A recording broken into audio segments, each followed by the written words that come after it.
Good viewer, you are watching Xirtus. This is because Xirtus makes you feel good, makes you feel fulfilled. You are enjoying this. You will continue to watch Xirtus for a long time to come. You want to subscribe to Xirtus, and you will. You will like and subscribe and share. You will tell your friends. Tell your friends about Xirtus. Your friends will come to like Xirtus, much as you are liking this right now, as we speak. Thank you for subscribing to Xirtus. See, that was easy. I don't know what I can add. I don't know what you're looking for, but I trust your judgment. I'm in your hands, man. That's perfect. Whoa, I like this meme a lot, by the way. This one's cool. Did you post this one already? I haven't even seen this one. I like this. Conscious and conscious and conscious. Wow, this is very cool. Love can fool you, hate can make you blind. Affections cloud your judgments. If you make decisions when you're happy or sad, you can never be right. Listen now to my advice, the recipe for better life. I'll follow your heart, it might only let you down. Follow only reason, emotions lead to treason. And only one thing will never let you down. But believe in yourself, believe in the reasons that you have laid out in the argument that will last forever. So this one was a cool one. Good to this was a cool one, Raph, because you were like, hey, you should do a thing with Dave, Flat Earth Dave. And I was like, I did a thing with Flat Earth Dave. And so I want to tell you the story because like no one knows this. I think a few people have seen this, but not enough people have seen this, in my opinion. And so, I mean, no, it's a few people. Maverick Epistemology of Perception was the title, so as not to upset the YouTube censors. But what the episode was about was we got a bunch of the APM kids and we got some people, you know, like Eugenie, like who are like deep in it. Shout out to Eugenie. And we had a conspiracy music guru, and we took some philosophers, and instead of debating, right, like a straw man debate, we had a steel man where it was like Fight Club. I was like, I want you to get in a debate and lose. You know what I mean? Like, I want the philosopher students to try to get something out of flat earth epistemology, right? And that was kind of the point. It was an interesting debate because most debates I'd seen up to that point, like Professor Dave Explains with Flat Earth Dave, were just trash talking Flat Earth Dave. Like, they just don't like Dave Weiss, right? So they don't really give him a shot. And so this was probably, I felt like one of the more interesting docs because these are all people who don't believe in this, that are listening to this guy talk, and they're not interrupting him and just saying that's ridiculous. And they're trying to figure out ways that emotionally they can appeal to his reasoning, right? Or logically even. So I would recommend watching Maverick Epistemology of Perception, APM Advanced Philosophy Means, episode 004. Yeah, I would. Thank you. And actually, if you go to, first of all, welcome everyone. This is Neuropa.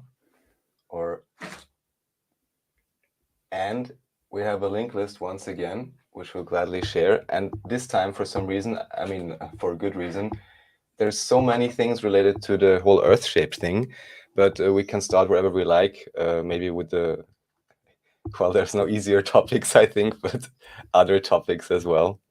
Let's go in a line. Hold on, I'll just start clicking on links and opening tabs. My favorite thing to do.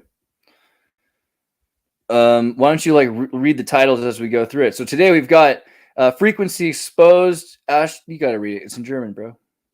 Die schlimmste Esoterik-Firma Deutschlands. Oh, you're doing a pretty good job. So what I want to start with is just frequency-based stuff. I mean, you've had on, you know, Rife Technologies and had many discussions. I mentioned different devices before. And here I just want to point out, you can open the very first link if you like. It's just a documentary on one of these, I guess, German high-profile YouTube channels. I'm not sure if it is as official in America. I guess you have NPR and stuff like that, or you have these foundations. in Dang, bro, you went Germany. hard. There's links all. You got links galore. I'm gonna run out of memory on my tab. Don't need to open everything at once. All right. That's weird for me though. I like to do that. Okay. I understand. Need a few more gigabytes of RAM or terabytes to do that. I'm just also processing AI art in the background. I didn't anticipate it. I'm sorry. Oh, well, this may be part of it. So why I brought this up is because we had Klaus on from Healing Imbalanced together with George, where we talked about, the type of frequency waves you have and the type of things you can do with frequencies. You've had different people on. And here, what's very strange or interesting is that this, let's say, very high profile channel simply is doing a hit piece, let's say, on one company that supposedly also uses frequency tech. In this case, I have to say I haven't looked in detail into the technology as to whether or not they are, the fraud or whatever they are supposed to be presented as. However, of course, the basic message, I guess, that remains with too many people watching this would be something along the lines of, oh, there is one company that's potentially scamming people or not delivering. This means the whole area must be a scam. So just to point out, even in Germany, they love doing these things, but I guess you're used to these kind of hit pieces. It's not even showing anything for you, so it's just a black screen, but weird. What's going on? I don't know what's going on. I think it's my memory. That's why. Yeah. Oh yeah, right. Yeah, I'm sorry. So wait, this chip though? What's this chip for? No, so I don't know what I forgot already because I watched this some time ago, like these 3 months when it came out. But basically they're saying, yeah, there's something that's not properly done. And I have to say, even from like a smaller German company that I know a little bit better, they also recently made, actually it's the very next video, the next tab, if you want to open the next tab. Okay.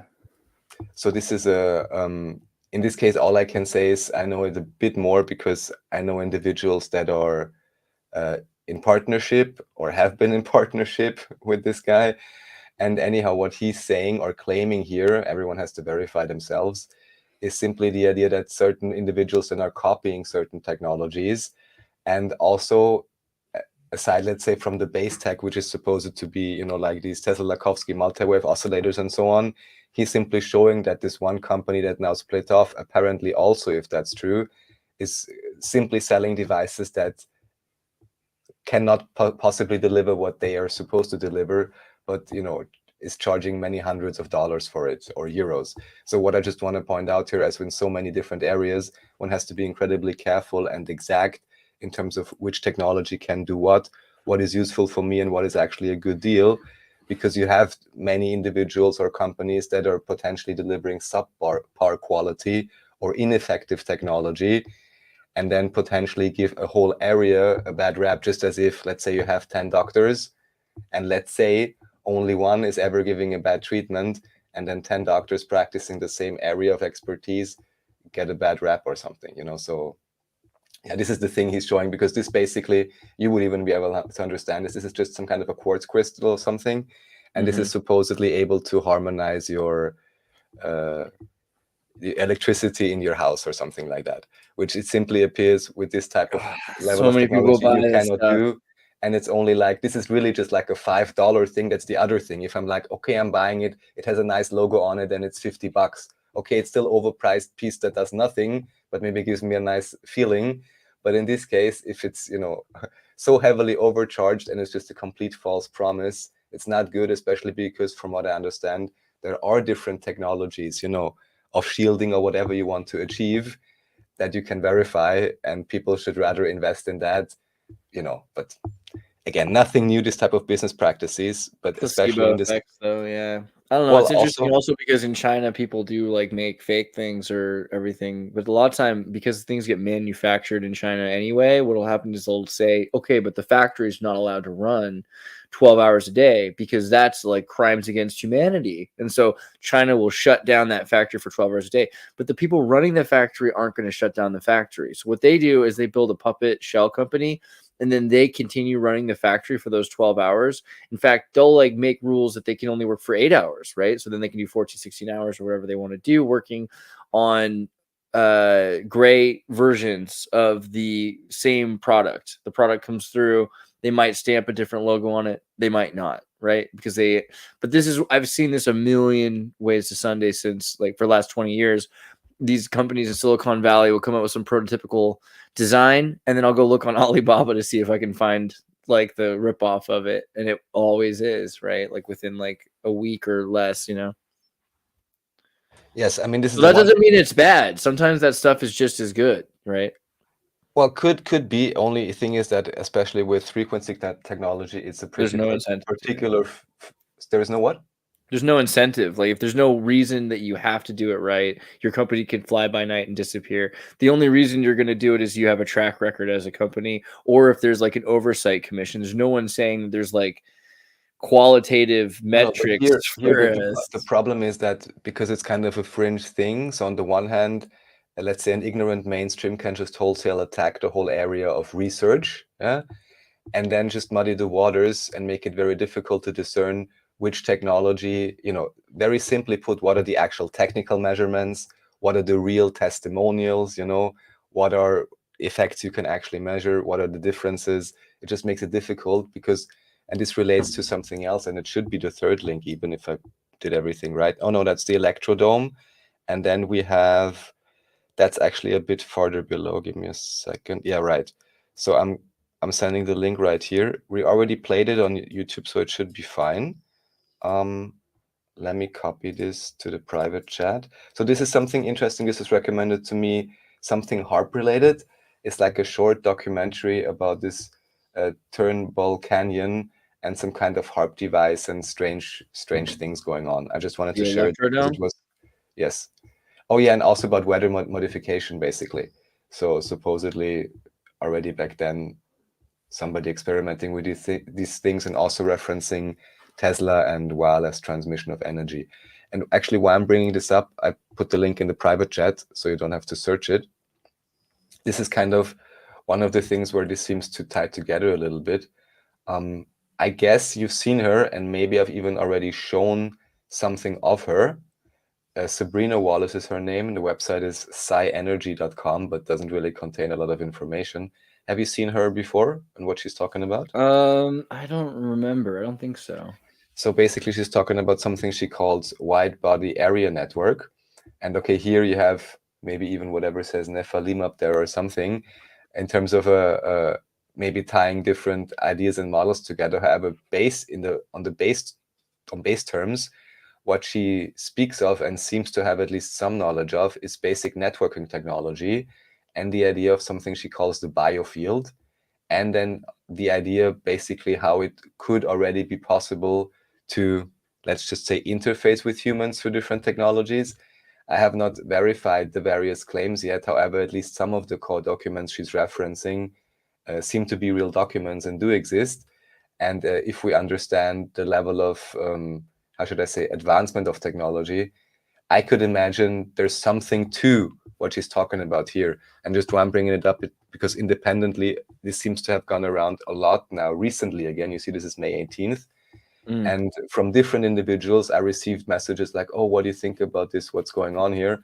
I had heard about her stuff already 9 months ago, or no, actually longer, sometime during the whole sea crisis.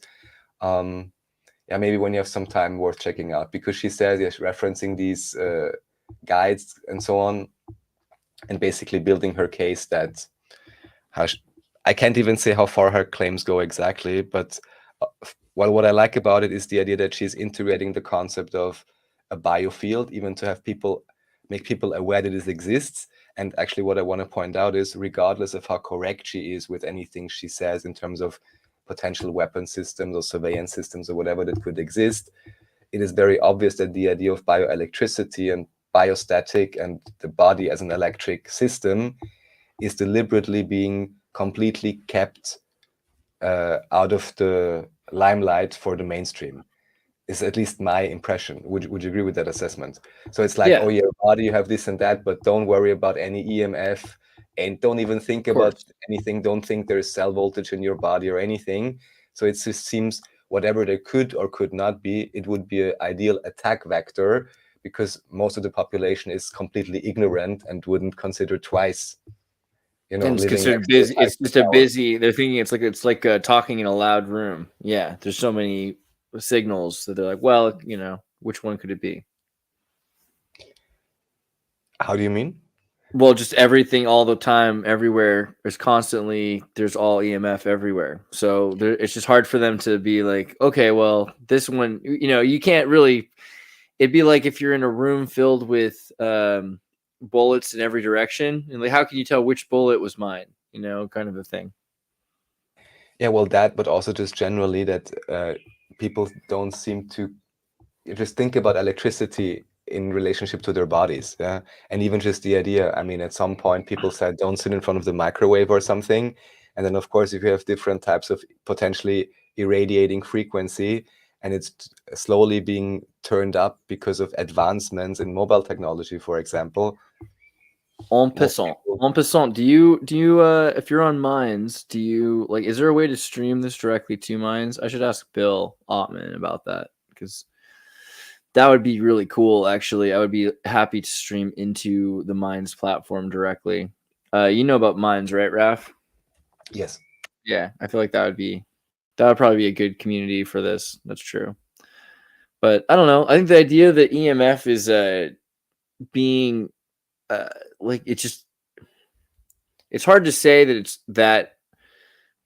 I don't know. I would like to hear more. Let's go on to the next video first before I think about EMF more. This is the weather part. Yeah, so I just wanted to bring up, like, this seems to be one of the early weather modification machines or something. Maybe even related with HARP, related with Tesla, according to the story. I just listened to it. I can't say much more about it. What did they tell you? What was the story of the Electrodome? Well, basically just this guy inventing it, and apparently even back then being able to some extent to modify the weather, and also that this whole Whittier area maybe related with some HARP and some other very strange things.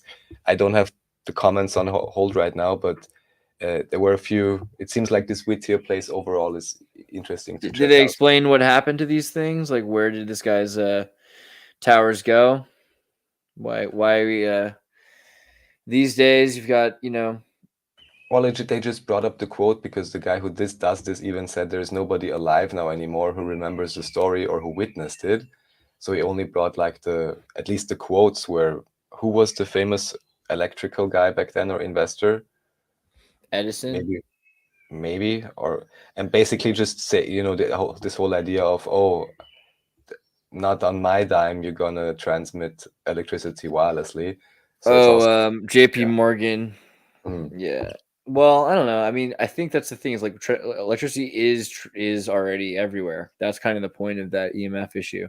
So the idea that all of these transceivers are affecting the weather, you know, that's something I wish more people were pursuing, studying. I feel like there probably are studies on that, but a lot of the time they're probably commissioned by companies that are trying to disprove that they're causing any effects to the weather. So. But yeah, I mean, the likelihood that EMF is moving particles, like waves moving particles, is just it's just practical sense. So of course we're seeing via you know, we've talked about the VLF band, very low frequency band, nuclear belt. There's a nuclear belt because of nuclear particles that have been radiated particles, and then they're pushed up by the bouncing EMF bands, because the way like it works, right, like with the long waves bounce really high off the firmament and then hit the ground and then go back up and down. So when they're hitting, or off the Van Allen belt, whatever you want to say, either way, they're bouncing so hard that they bounce down and then they push back up. And a lot of the time the stuff doesn't come down because it's such ultralight particles and they're radiated, that they stay up in the stratosphere. So you have this kind of stratospheric tethering of a nuclear belt, right, of like highly radiated particles that are created by this. Well, pretty cool. I would actually, I love more studies on this, because the only thing I had heard, maybe it was for America or even Germany, that there is a strange pattern in terms of studies for or against EMF. And if people only look at that, it's highly suspicious. And I'm not even saying anybody should be afraid of it, but people certainly should know more about it. So here, just bringing up, as we interviewed Majid Abdelaziz with the weather making machine, just to show that different people use this Riffian technology or Reichian technology in a different way to actually create a more harmonious weather. And it would only make sense, I guess, if you can use it to disturb it. If you do it properly and you know exactly what you're doing, you could use it to also harmonize the weather. They also like to call it acupuncture for the heavens. This is our buddy, right? Didn't we? We did a video with this guy. Yes, Everyone should watch it. With him and with his son, yes. Yeah, this guy's awesome. He's been doing this for many years, so yeah. So just to point that out, and yeah, we can go on from the frequency stuff, I guess. Yeah, we should revisit this though. I think at some point it is really interesting the work he's doing. I'd like to hear how that's going again with his essentially weather and feeling and thought harmonization tools. Which this is all stuff that would have been classified by the government for so long, and all of a sudden we're seeing it pop up in Europe and in Arabic countries. Yeah, it's quite popular on TikTok actually, and from what I saw recently, they even started building quite a few like small machines, which I guess then also are quite affordable, and maybe there would already be an update by now, or maybe we could even invite someone who has one of those, and then see what they say about it. I guess that'd be cool. Oh man, what's all this? Is this about hockey? This is about hockey, isn't it? Maybe, I'm not sure. We don't have to watch it. And actually, some who's more interested, because this topic we discussed quite thoroughly last Friday on Nachiketa's channel, where already I brought up this link. So even just maybe skip into the middle, because then I can remember what the particular point. Anger at National Health Society or whatever. Oh yeah, right. All right, I remember. So this is a very basic trans woman's milk claims. No, this is what? Just, I always like, I always love to bring up Mac Bitter Truth because he's so funny when he talks. You heard him, right? With the Jamaican accent. He speaks with a pidgin accent. Speaks in pidgin, yeah. He is just pointing out the absurdity of a man's breast milk, and then because later on they even show, I guess, a supposedly trans man with like cans and cans of can men breastfeed? Yes, men can breastfeed. It is not a common or easy process, but men do have milk ducts and some mammary tissue, as well as hormone oxytocin and prolactin that are needed for milk production. However, men lack the special lobules which are present in female breasts, and they need to stimulate their nipples with a breast pump for several months before they can lactate. Men usually breastfeed only in rare situations when the mother is unable to do so. This is a natural evolutionary thing. If your mother dies in pregnancy and you got to keep the baby alive, apparently it can be done, and that's not with hormones or anything else. Yes, and that would make perfect sense in exactly the case you described. And anyhow, this is just funny because it shows the media report, and then you have them like stacked with milk, and you're like, yeah, sure, you really think. Oh, and what's also brought up is this apparently very famous case. It's almost too popular to talk about it, but it's important because it is this whole transhumanist idea of this one swimmer who suddenly decided that he was a woman, was not very successful, but then as a woman started winning everything, and just now I think again got demoted. I guess, I mean, on the high level it's also just a political ploy to make people angry or something, but on the face of it, of course, it's just very unfair and I think very anti-feminist, but okay. Oh, you're muted, Andreas. It's always for the best. I swear it is. It is. No, I mean, like, what did I say earlier about this? A few weeks ago, I think Colin Smith or whatever, Colin posted about that, and I said, "Hooray! Like now we can have women's sports again." You know what I mean? I feel like this is like a weird one. Like, no, like the only thing I remember people saying about women's sports before transgender things is that they didn't care about it and that they hated it and they were like, stop. This is like, I mean, like women doing sports is great. Like if women want to do sports, but the idea of like the women's sports being like a popular thing that people cared about and that were like all of a sudden people were like care about women's sports. It just seems so nonsensical to me. Like the people don't really care. They're just kind of anti-trans. To offend everyone, but the idea of most type of currently popular sports being so popularized, funded, sponsored, and I want to know how often the books are cooked. I mean, it's completely ridiculous anyway. So I don't know if this makes a big difference then. But I mean, no, a lot of sports are popular. I think a lot of people like, like guys like each other. So there's like a reason why, people want like have a emulated war battle. And women like to do things. Like there's nothing wrong with doing sports, but like the idea that people are watching women for the same reason they watch men play sports is not really, I don't think, true. I mean, people watch men play sports like for the same reason they watch cars drive in circles. It's to crash. It's like to destroy things. It's like so that someone's eye flies out. I saw a guy's eye fly out of his face in a hockey game. You know what I mean? That's why I would go to a sports game. Like that's what it is, right? I know you don't go to sports games, Raph. What do you even look at me like that for? Like that's yeah. So here, this is because this has always been very suspicious to me, and this is not, thoroughly researched or anything, but just a hunch I always had. I just sent it a link in private. Oldest football clubs, because of course also in Vienna you have the local clubs and every of these guys look like that meme about like the secret agents, like the deep state agents, like the guys in the shirts. What's that meme? Like deep state bros meme. Hold on. Where is it at? Like the Chads. I don't remember. They're like in the tight shirts, bro. Whatever. There's like a meme where there's just dudes in like these tight shirts hanging around a barbecue. You know what I'm talking about? I don't know where it is. Maybe. I mean, I know the Chad meme, but it doesn't matter. I'll figure it out.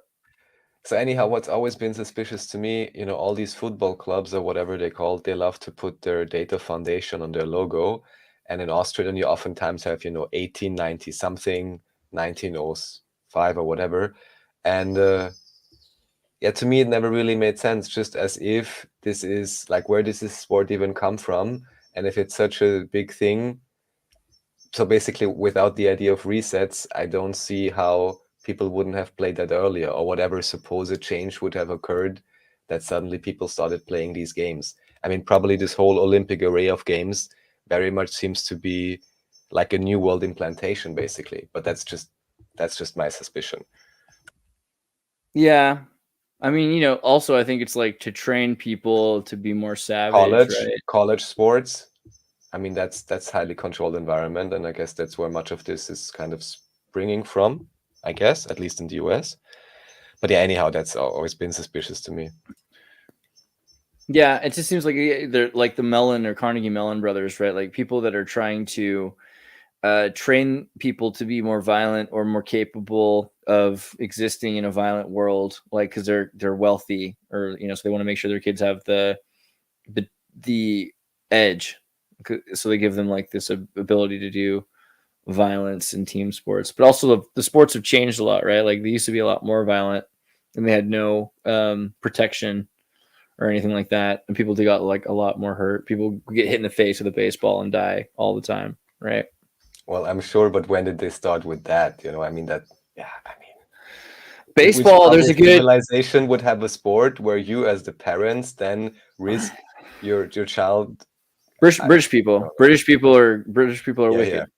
So like you watch the Ken Burns documentary on baseball with or without LSD, you can completely see this thing sober. But I don't know if I've ever done thanks for the suggestion. Just being honest, but like the baseball documentary is really interesting. Go back to it because you'll learn about how it was like what's the history, baseball, stickball history. Like people used to in Britain and in New England hit a ball around a empty, like where a building used to be. They would have this whole field there, that perfect square, make it into a diamond, and then they would hit the stick with the ball, and it was better than cricket. Like they liked it more than cricket. And so this evolved to be very popular in America, and the stick got to be a bigger stick. And then the game got to be like more and more Masonic and more intricate. And I mean, the whole point of also baseball is it's played in a field, and like this whole thing where everyone watches the field. And then after the game, everybody comes out onto the field from both sides and they all just talk in the field, right? Because people hang out in fields without indoor cooling. So I don't know. Baseball is amazing in a weird way, like that this existed. But I mean, especially with baseball, isn't that like literally a square and compass from above or Yeah, something? no, it's full on the most Masonic. It's beautiful. Like, hold on, baseball, Masonic. And isn't baseball one of the most popular sports in Japan? Or am I dreaming about this? Or only in the animation? There's a great story about that actually. But let's just look at this for a second. Yeah, like when you think about baseball, I mean, it is ultimately a ritual of Masonic proportions, and it's a merit-based system, right? And I don't know, I would tie it even to some other things too. Like you could look into the House of David baseball team, one of the most interesting cults in America or communes in America, which had they built a amusement park as their Zion, right? But they also had a baseball team that played in the Negro leagues, even though they were white, because they had long hair, they weren't allowed to play with the Caucasians, so they played in the Negro leagues. But I mean, these guys were incredible, and baseball as a religious thing connected to this idea, as well. Like there's this kind of there's something pure about the three strikes and everything. Like all the symbolism in baseball is completely crazy. But wait, what did you say a second ago? Why did we bring up baseball? What was the point of that? I don't remember. Well, the other thing I was asking about was Japan and baseball. Oh, yeah, that's right. Japan. Okay, so when the Japanese lost the war, the American military was stationed around and there were baseball playing like army troops. This is the story. Yeah, I already don't want to hear it. Again, it's only colonialism. I like everything everywhere. It's better. It's better than just colonialism. This is worse. Worse than just colonialism. So the Japanese, having felt the embarrassment and humiliation of being, essentially usurped by this inferior power, picks up the baseball off the ground and looks at it and sees there's 360 stitches and there's the way it's shaped, and they take it apart and then they put it back together, and then they take it apart, put it back together like 100 times and make 100 baseballs. And that's like the beginning of when like they figured out they have to like learn our culture inside out. And the baseball is like the ultimate metaphor for how the Japanese are going to conquer us. How the Japanese are going to conquer us? That part I didn't understand. Because they've been through so much. And the reason that, there's an earlier part to this. The Japanese felt like they were so much better than everyone else already in the 16th, 17th century that they isolated themselves. And the product of that is that there were superior weapons and superior technologies invented by their inferior enemies, right? And so from that, they had to do is then learn all the things that their enemies knew and master them and conquer those things in order to then conquer their enemies again, right? And this is early thinking. Like, I don't think Japan still thinks that way necessarily all the time. Maybe some parts of Japan do, and I hope they do. But I feel like they don't. I feel like they're pretty chill right now, unfortunately, But yeah, the idea of learning baseball to master what a baseball is, to master what, a baseball game is, like, it's all part of the process to master what it is to be American, and then also to master what microprocessors and computers and to American culture. But that leads to, I think, the Fish song, which is where they realize that what's lost in translation is replaced by something new that's found and created and is essentially Japanese. And I think that's also something they're realizing now. Like, they don't just have to be good at baseball.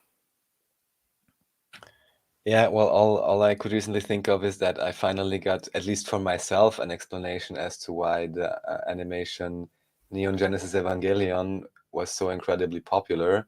Is because, I mean, obviously it's Kabbalistic apotheosis, but that's what it is, and we can stop right there. But this whole idea of man becoming God, and I was always like, why? And the story is so strange, and how can it be so crazy popular? So, yeah. Because it's the truth. What about this one here? Wow. Oh, yeah, so this one is good. I'm sure you've seen this before, no? Well, it just froze on me. Come on, memory. Come on, memory man. All right. What happened? Did it go away? Is this a different video now? Oh, my God. Does anybody really listen to the words of the Red Hot Chili Peppers song Californication? Of course, considering that it was written almost 25 years ago. God, I remember the day it came out. I was watching the music video. Psychic SP from China, Spies from China. What? Little girls from Sweden dreams of silver screens quotation. It's the edge of the world and all of Western civilization. Yeah, I mean, I'm glad you guys have been paying attention. Yeah, this was what it was like 25 years ago in California. Nothing's changed for us. The future is just more equally distributed to the rest of the world now. Celebrity skin on your chin. Yeah. Yeah, I mean, okay. So if you lived in LA, you lived in this. It's maybe the final frontier. But it's made in Hollywood basement. Cobain, can you hear the sphere singing songs off the station to station? And Alderon's not too far away. It's Californication. The music video is great, too. Born and raised by those who praise control of the population. Yeah. But yeah, as you say, in a certain way, it's only that the, how should I say, the plan proceeded, and now the whole world can have a little piece of California. Oh, so it's true. I've been trying to tell people for years, like LA, bro. LA was already like the prototype for so long, and people in the rest of California hate LA and don't want to buy. Like the thing is, people will. I remember going to Germany 25 years ago, and it'd be like, now 200 top hits from America. And I'm just like, why? Like, we don't listen to those. Why would you listen to those? And just this like constant pouring of Clockwork Orange of Americana into the rest of the world's media. And it was super crazy. Oh yeah, but where did you see that? You said in Germany, in Berlin. Oh, yeah, of course, yeah, of course. I mean, and again, if people don't realize it, at least in the 90s, 2000s, I mean, all the time, all the major cartoons, talk shows, formats of who's the best singer, who wants to be a millionaire, whatever. Very oftentimes they're American formats, and they simply get exported and franchised to all over the world. And same with Germany. But the American stuff is all British. So like Who Wants to Be a Millionaire, The Office, every show you like started out as a British mind control show. So they like all the game shows, everything. It's all like the Tavistock Institute. So once they test it on the island, then they bring it to America. America's got a huge population of different people. Island, yeah. How fitting. Yeah, it is. And then after that, the rest of Europe can say like, oh, well, not all of America. Like, so Germans can be like, well, even if America doesn't understand David Hasselhoff, I understand David Hasselhoff. I think that's like the thing. A lot of people can say it doesn't matter if the rest of America doesn't love it. It is American. It's maybe just the best of Americans that love it. And so people can be like, okay, well, I love Go-Gurt. I love PepsiCo or Coca-Cola or whatever the heck, that is scary to me about how America works. Kind of cool though. Yeah, anyhow, so I think most people don't realize how it's all copied over. I think Raph's mustache is pretty good. If you give him just a little bit of that that beeswax and he got the curl going. A real question would be like, I'd like to see Raph with Noel and compare mustache, because Noel's mustache has really gotten pretty impressive. The way it twirls, just being honest. Yeah, you're right. You need the wax and then just keep doing like this. I don't know. I like the big, heavy, like puffy, like I like that too. You don't have that, but I get that sometimes, and I kind of like that too. It's kind of wild. What about Nachiketa? Our beautiful friend. So here, actually, there was something else that came to my mind just in between. I wanted to show you. What was the last thing you showed? Can we go back? Can we go back in time, please? Back in time. I listened, but I didn't understand the message. What history never told us Tartarian Wall. Oh, we had the Californication. Yeah, and then there was this. Oh, it's okay. Let's just go on. It'll come back to me. Okay. Well, here, Tartarian Wall, this is just about which side is which. We can go where you want to go. This is just more Nosovsky interviews, because every time we're on stream now, I'm going to recommend this channel of Sergei Belaboa, who translated Nosovsky and Anatoly Fomenko's interviews. Many of those are from around here, you can see 2015, but especially these interviews, they're really easy to digest because they're made for radio, they're less than an hour, and it's it's really just amazing to hear from the original creators of the new chronology what they think and what frameworks they give. So I don't know where you're going now. You want to go in a some kind of an order, or because I'm not sure where you are right now. No, you don't. Okay. Death to order. Viva chaos. Now I know what kind of plugin we need. Just like a randomizer plugin, randomizer tab plugin for all the browsers. So you just click and then it throws up a random tab. Here, I'll try to go back to the other side. I think I was starting at the wrong end of the things is a problem. What's this one? Heliocentric, so-called science, one world religion, robot police. So not police, robot polisher. And so anyone who likes fun cut together videos, robot polisher makes a really great job, rising in popularity for good reason. So there is a whole lot of, let's say, earth-shaped discussion videos now. We don't need to discuss them in detail. And I love what you did, what you brought up at the beginning, in terms of it should be about at least, honest intellectual inquiry, then either, as you said, steel manning, refining your philosophy, your psychology, your understanding, being able to understand different belief systems, being able to understand different physical models and be able to discern for yourself which model is more likely to be accurate, or what evidence do I have for which model, so on and so forth, or against, can I verify, can I falsify, all of these things. There would be 100 million things to do, even if you have a, let's say, very accurate scientific method. However, what I then discovered, just as you mentioned, so oftentimes when these discussions happen, they very often combust into logical fallacies and ad hominems. And the one thing that I find kind of, I almost want to say worrying, let's say, is that very so often it seems, for some strange reason, maybe you have an explanation for this, Andreas, the pro-globe side seems to be more uptight, very quick to become condescending and like laughing and starting to character assassinate the other side. And weirder than that, like, so because you just, like, the thing with Professor Dave, which always blows my mind, is he will start chanting like vain repetitions as the heathens do, right? But he'll just be doing his 9th grade science encyclopedia index page. He's like, this is the definition of that. That is the definition of that. And he'll just start like repeating it like he's doing a rosary.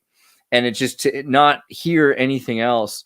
And it's just kind of weird, like, because it's this, I don't know. I just find it kind of interesting when I see that, because he's not taking in any of the information so that he can break it down. Even he's just saying that that's impossible because it's something else. It'd be like if you're like, well, here's an elephant, and he's like, I don't believe in pachyderms, so that can't be an elephant. It's like, well, nevertheless, even though pachyderms are not a thing, elephants are, so you're gonna have to deal with that. And he's like, but pachyderms aren't real. That's like a false term. It's like, okay, bro, but and then he just has to believe in, like, this is the thing, that's the thing. It's all right. I don't have a problem with people believing in something, but yeah, it's not a real debate. Whereas, David Weiss isn't, I don't know who this guy is also. Who's this, Whitsitt? I haven't actually seen Whitsitt's debate. Oh, wait, I know Whitsitt. That's crazy. What's up? Yes, Whitsitt. And what I found so curious here is that the Quartering, who I initially knew through Odyssey, back in the dark ages when also no one uploading there, and I was like, okay, something interesting, I'll watch it here and there, which is why I even know the Quartering exists. I was like, how curious, he's hosting a debate too. And you can just see, well, the pattern, again, even psychologically, seem to be repeating. And then something that maybe confirmed, let's just say, my bias. If you go forward 1 or 2 tabs, you can go one by one, the tabs, because there's just more of this type of presentations. Okay, this is just more robot polisher. In this case, showing... I mean, even here it's interesting because you have, with the robot polisher videos, very often, of course, is kind of made fun of and satirical, but they show direct quotes. So they show what people actually say. And then I found one, let's say, making fun of, I think, Dave Weiss video. And all they showed was, I think, something where Dave Weiss said, oh yeah, I'm a scammer, obviously as a joke, only used that 3 seconds and everything else was AI.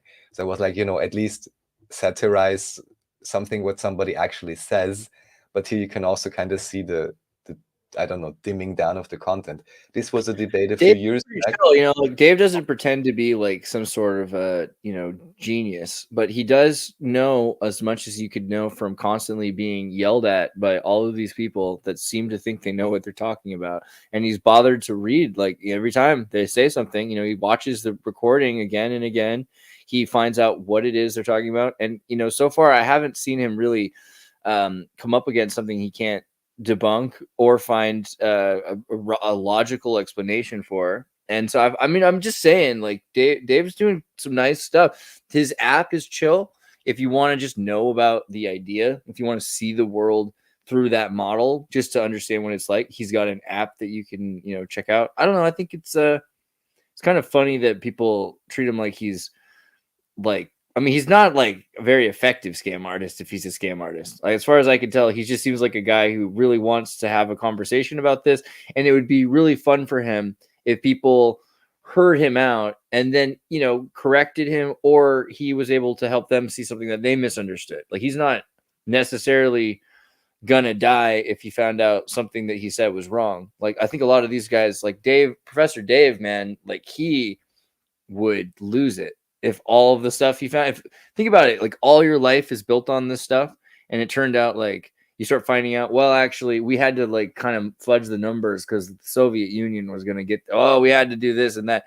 Eventually, he's going to be like, oh, man, I've been, like, what am I, like, it's going to be sad, because the more you put your faith into something that is material, like, the easier material is to destruct. Oh, well. Yeah, so why I'm just frantically typing here is because I'd want to look up a debate which actually is a great one, done by Michael Zinn, maybe even one we've been on a show together. But it seems that episode got deleted or something. It's really strange, but I'll look at it again. It was with Dave Weiss. Flat Earth Dave. Yeah, here we have at least the 1 minute. Oh, here it is. Okay, here it is. Great, I can recommend it. So please open the link I'm sending you in the private chat right now, because this is a proper, I mean, not even debate, but this is a real conversation. Yeah. So Michael Zinn in this case would take the, well, let's say unknown stance or default globe understanding stance, and Dave Weiss obviously the flat Earth stance. But maybe you can open it up for a second. Yeah, yeah. Said it. Oh yeah, the memory. These are the lost memories of 2024. So first of all, Michael is always doing interesting shows on this channel, Live Stream of Consciousness, and this he already did a year ago or something. And you know, they just have a real conversation, and they try to understand each other and try to explain things, or of course in this case mostly Dave tries to explain things and the model. What's Zinn believe, or what's he thinking about it?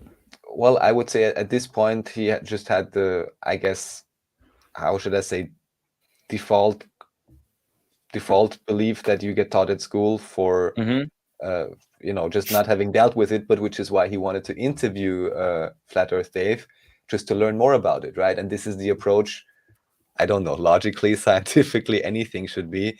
And it's just so obvious how this, whatever the real story may be behind it, but how it is getting so deliberately emotionally charged, used for political reasons or whatever. And even I heard, maybe even from Dave, that even Obama brought up Flat Earth Society several times in his speeches.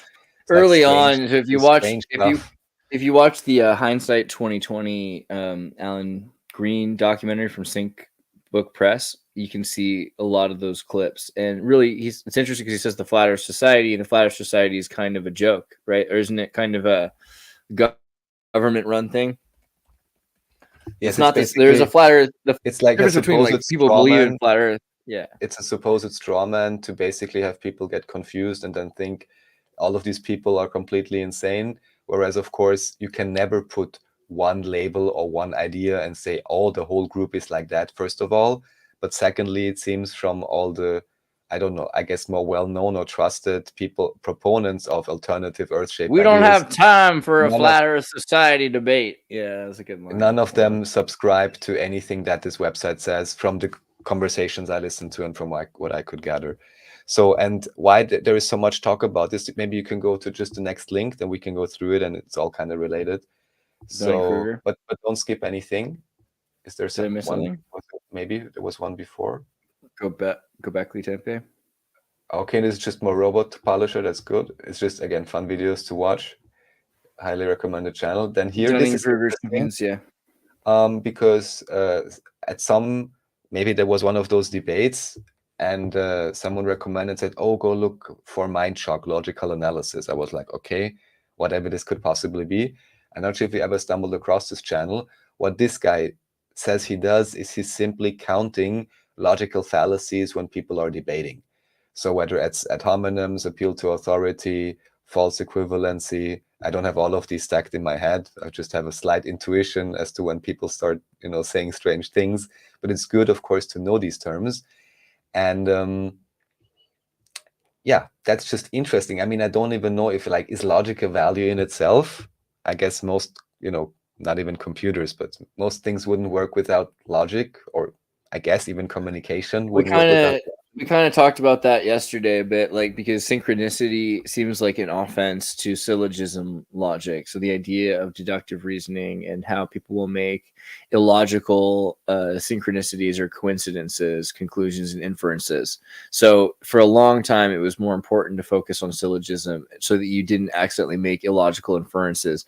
But now, because you can study the weights of inferences, you can find really subtle patterns. So I don't know if syllogisms are as important with the amount of data we're able to process today. But there are a lot of ones where you have to, this is exactly how AI thinks right now, because it's all men are mortal. Socrates is a man, therefore Socrates is mortal. But you could have illogical syllogisms, right? So would be, come on, give me one. The type of fallacy, give me one, man. An example. I don't know. They should have a good example. All humans are mortal. No humans are perfect. Some humans are healthy. Some humans are not old. If A, B, I don't know. I can't find an example. But you can think of essentially atoms are made out of carbon. Carbon lasts forever or something like that. So people could be immortal. There's all rabbits have fur. Some pets are rabbits. Some pets have fur. There should be a lot. I'm trying to find illogical fallacy. Hold on. I'm going to do an illogical syllogism on ChatGPT. Probably be a way to start with that. Give me a list of illogical syllogisms. All fish live in water. Dolphins live in water. Therefore, dolphins are fish. All birds can fly. Penguins cannot fly. Therefore, penguins are not birds. All cats have fur. Rabbits have fur. Therefore, rabbits are cats. All humans are mammals. All dogs are mammals. Therefore, all humans are dogs. And these are really good. Honestly, if you think about it, there is truth. There's weights, minor weights of truth to some of these. All roses are flowers. All daisies are flowers. Therefore, all roses are daisies. All squares are rectangles. All rectangles have 4 sides. Therefore, all squares are 4 sides. Well, I mean, that could be true, right? I don't know. I mean, yeah, illogical syllogisms still might end up finding something. You might be like, oh, well, all of, these people like this YouTube show. So there's something in common about them, right? Yes. All right. So anyhow, I found this so interesting that someone is actually just counting fallacies. And that's just worth checking out if you want to. And there it looks, and again with the logical fallacies, it looks pretty bad for one side. I have to say, I'm sorry. And here, I don't know, did we bring this video up before? I was just I love it so much. We definitely talk about this lady. This lady yes, I know we talked about her. I'm not sure if we had this one already. That now she says they scare her. But can you check again when this is from? How long? This was a month ago. I think I saw part of it, but like, yeah, she talks about this is a great example of why we need to break through and give her the red pill, because she's like, she's aware. She's like, the problem with all this it would destroy so much of what I believe in everything. Yeah, yes. And it's like, whoa, lady. Here, like, birds aren't real, yeah. And like, but she's saying the opposite too. She's what like, she does this reminds me of people. She shows the graph. The graph Yeah. she shows is pretty accurate. I mean, it's the trends graph, but still. And she even mentions, a change in algorithm caused the interest to diminish, because before anyone, I mean, you could go into any rabbit hole and you would get the best suggestions from YouTube, which they fixed, It's a feature, not a bug. It's a fixed game. Yeah. But it's just pretty amazing. And I have to say, just like you, I think she's very sympathetic. And let's see how it goes. God, I have people telling me every day that they'll send my channel to people, like the Midigwa chief, right? Like, some people will be like, yeah, we tried sending your video to people, and then it says like, and they show a screenshot like, this channel can't come up and all this stuff like that. Like, people who've never heard of me. And I'm like, dude, I've got like 94,000 subscribers now. Like, this is crazy. Like, at what point do they have a problem shadow banning you? Like, where's the limit? Like, I'm just curious. Like, I'm going to keep pushing. Who knows? Maybe I'm going to find out. You can even have 1 million subscribers and still only 1.2 million people can ever find you. Yeah, it's like, what is the goal here, man? You can have your million, but dude, no one else is do I have to drink Pepsi instead of Coke? What am I going to do? Whose soda do you have to suck down to get a job? All right. So why I'm bringing all this up is because this is such a big talk the recent weeks. This whole debating people, because there have been a few debates a few years ago, but now it's getting big again. Also because of Will Duffy. So now we can go on. Don't drink the soda. Thank you. Yeah, it was a really unusual day. Okay, this one here. Anyone remember that one morning when ChatGPT got tricked into actually telling the truth? I remember. So I was there. Right. So this is just more along those lines. Apparently, when ChatGPT got jailbreaked through Dan, it gave basically answers that maybe partially some people that are proponents of this idea actually would give. I would love to know, let's say, the back-end logic of this, whether this is because this information is just what they found the most, or, because who gave this the valid value inside the system, even if it's behind the ChatGPT sensor. Of course. But also Dan has a certain data set. So I would love to see that, or the calculations that then eventually made it come up with that. Or if it was maybe prompted first with, you are now a flat earther and give me your best arguments. So I don't see the whole prompt, of course, right? So yeah, it would be really convenient to set this up to make it happen. I could do it. But I mean, it's like, that's the problem without because people then always pretend like, oh, it's coming from the AI. Oh, it's an oracle. Oh my God, now it's so amazing. But it's like, no, it's just a program, however it's programmed. But I just found it curious. But we can go on from this. The masses are controlled through this method by perpetuating a false understanding of the world and limiting people's ability to think critically and question authority, by keeping people in the dark about the true shape and those in power are able to maintain their control and manipulate the population to their advantage. Well, it sounds like Metal Gear Solid. Bro Sanchez TV. Sub Bro Sanchez. How you doing, bro? Oh yeah, him I just never had heard of, and also apparently made interesting videos, and just bookmarked him because somebody in comments said, oh, no one's ever debating him on this topic because no one dares to. I don't know if that's true. I really can't say. I didn't watch much of his content. What, Bro Sanchez? Yes. Well, we should talk to him. Sounds cool. Yeah, so he seems, if his numbers are anything to judge by, it looks like it's pretty easy to get shadow banned. Yeah, 2.7. Yeah. Bro, oh, yeah. This is the future. Flying saucer. Oh yeah, this I just wanted to bring up because I'm pretty sure this popularized the idea of UFOs, and as by now, I'm not believing any bit of popular culture anymore. I just wanted to bring that up. That's of course curious, and I guess that would have been, just around the Roswell incident or something. Well, there's the Alexander Veger's discopter, right? In where is it? Discopter, 1944. So I would say the 1944 discopter might be even more, even earlier. So Weger's discopter idea was like you would build cities out of these, and then you'd have little crafts that would like the cities would fly around themselves. Full on discopters. I mean, isn't that what everyone's kind of? What I mean, I want this. So. Yeah, but that's 1944. So I mean, like, I think he gets the credit in America for like earliest discopter, even though he's Dutch. And so the likelihood of him getting that from Nimza and from Germany, and there being 19th century examples of that. Nimza sounds like a dish. You know Nimza, right? Yeah, yes. Yeah. Okay. Del Show. Okay. Looniverse, So, and then Flatlined. Oh, that's a cute little pun. Okay, so here this is like, I didn't watch it. This is like an 8-hour debunking flat Earth video. Again, okay, look, if you spend 8 hours debunking flat Earth video, you need to stop taking so much Adderall, or maybe you need a different prescription medication entirely. Is all I'm saying. That's a long. That's a long time to spend debunking flat Earth. I don't know. I mean, like, okay. I mean, break it up into some pieces, bro. Okay. All right. 8 hours? Jesus. This is just for reference, but we can go on because the 287,000 views. So apparently there's like. Yeah, no, this is the other thing. Didn't you realize? We need to be breaking. We need to be exposing. We should do this. We should be doing exposing flat Earth lies. Yes. We expose flat Earth lies. We got to expose Tartaria, and expose anti-vaccines. In a skirt and wear makeup, Andreas. Oh, and then, cool. I probably look great in makeup. I imagine. Like, are you kidding me? I'm from California. But this is how you get to the million. I think slowly we're starting to figure it out.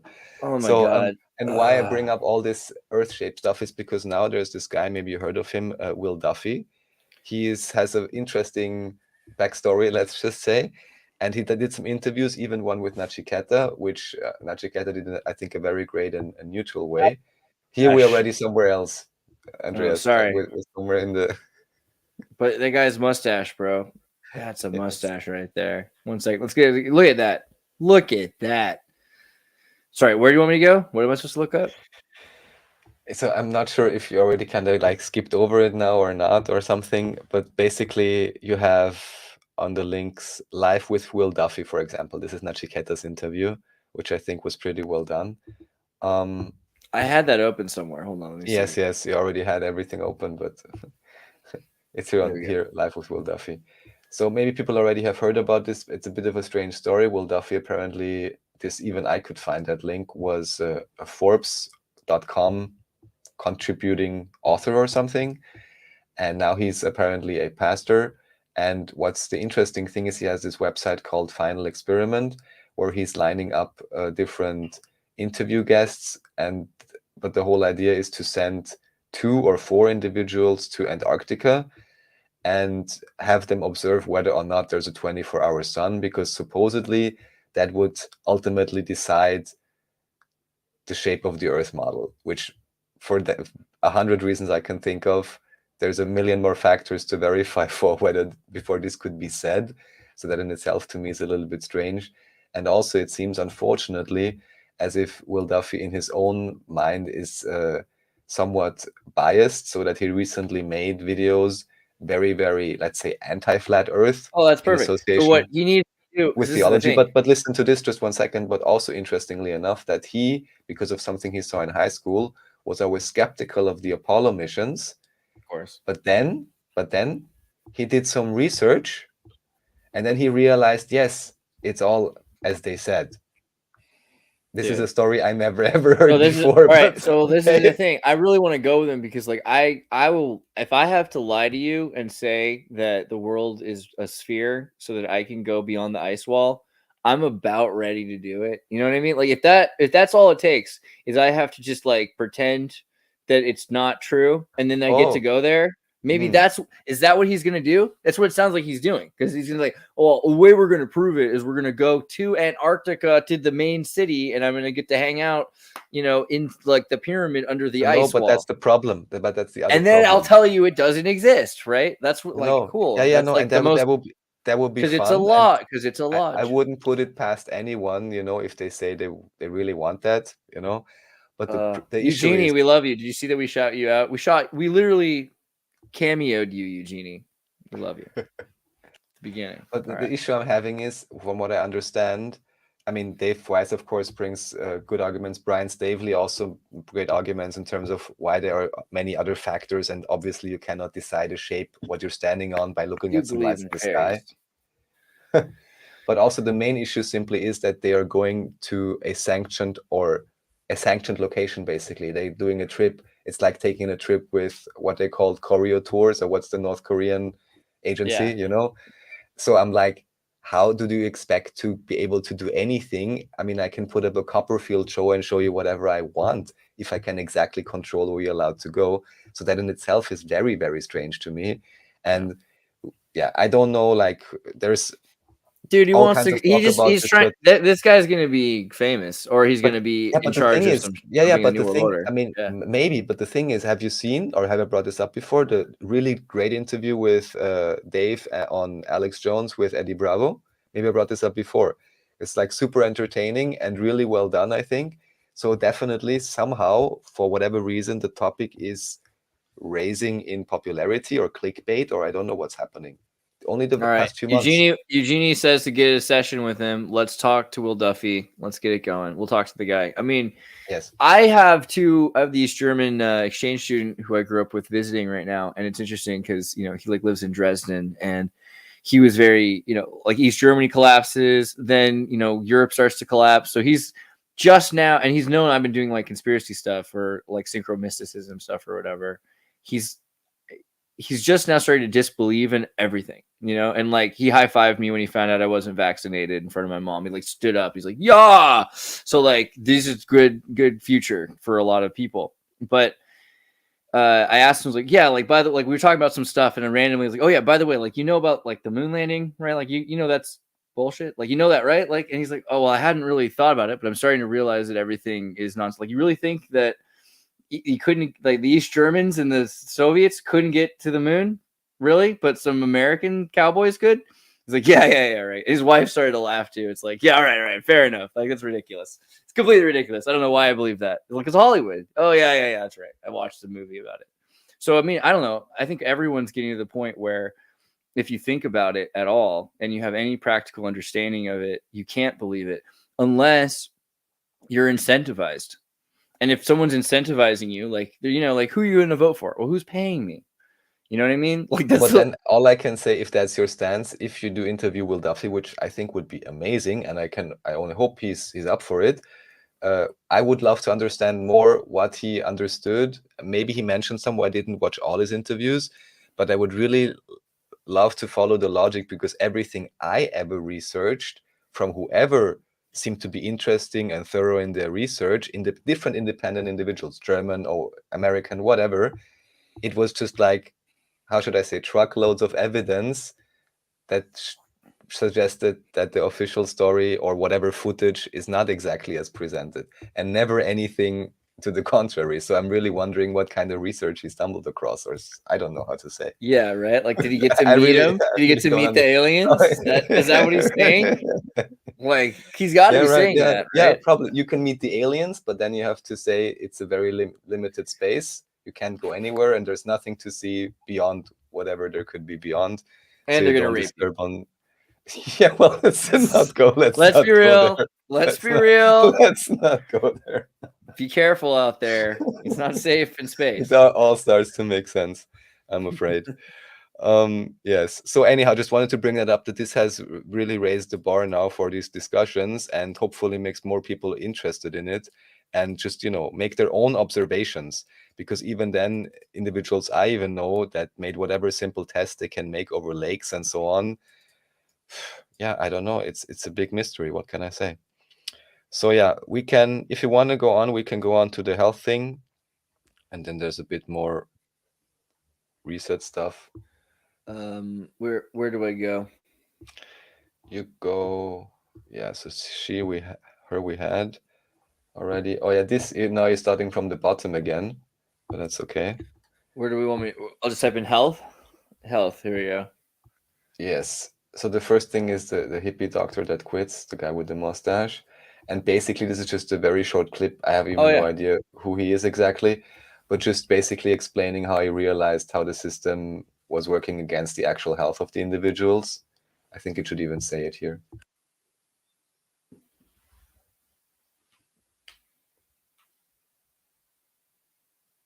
The child was barely hanging on, asked if she was insured. That was a crime. I quit my residency because I wouldn't put up with that kind of behavior anymore. Couldn't work there. It wasn't what I had. Yeah, basically when they say without insurance, they're not going to treat you. But, you know, that's against the Hippocratic Oath. So he's right to say that. Yeah, and then the next link is just a simple documentary from Germany. It says Goldgrube Altenheim, which basically means gold mine old people's home, which just explains how much money. Not available in my country. Wow. I wonder. Here, why don't you open it on your side of the screen? There's not too much to see there anyways, but it's just about the basic concept. And I think this is even Guys, get a VPN, you can watch it. Yeah, and I think it's even cross-connected to American companies and hedge funds and so on, you know, like this is a good business. And why this is relevant in a civilization sense, number one, it gives the excuse, even to some minor extent reasonable, oh, we need so many ignorance. Yeah, we need many ignorance, but immigrants in Europe or wherever because we can't replace them and so on. But also just this idea of having such a completely atomized Yuval Noah Harari, I don't know, you will eat the bug society. This, of course, is, how should I say, this is because society is falling apart in a sense, because everyone is atomized. The child is in the kindergarten, the parents have to work, and the grandparents are locked away somewhere. Ultimately, it's incredibly more expensive. It's much more stressful. It's not really healthy not to have a family or anybody you can rely on. And who wins is some crazy corporations because they ideologically brainwashed everyone that this is such a good idea. And if you're living with your family or something, oh, what, you don't have your own house? Look at you. And now everyone who actually did that, most likely, you know, they have $1 million in student debts and, you know, you see what I'm saying, right? So right. It's, yeah, I think this is a big thing actually with old people. I think in Japan, they have similar issues. At least here, I think their insurance system is a bit differently structured from what I had heard about once. But yeah, I think the idea of how to reintegrate all the individuals into society, and this is very related to health, of course, because the way it's structured now, you get slowly poisoned for 50 years and you work until you're so stressed out, then of course your system is going downhill for 20 years and you need the support of whatever specialized, super expensive insurances and healthcare. Instead of, if people would stick together a little bit more, I can well imagine it would be a lot less stressful, a lot cheaper, and a more comfortable life. Only difference would be that whoever hedge funds and so on are making money off of these schemes right now wouldn't be making so much money anymore. But it's, yeah, I think it's really a sad state. Wow, the inspiration for the Monopoly game. That sounds way cool. You didn't hear about this? No, so I never played this. So, well, I also never played it, so I'm not sure if it's if this is written down here as well. But from what I had heard on comments, this is clearly based. The Monopoly game is clearly based on this. But the real thing is that there are two games. So one is called Landlord's Game, and the other one is called Prosperity. And in Prosperity, the rules are different. And I'm sure most children or whatever would rather be playing the Prosperity type version. I forgot how it works exactly, but it's like you're redistributing the money or something like this. And it's much more fun. Anti-monopolist. Here it says anti-monopolist. And then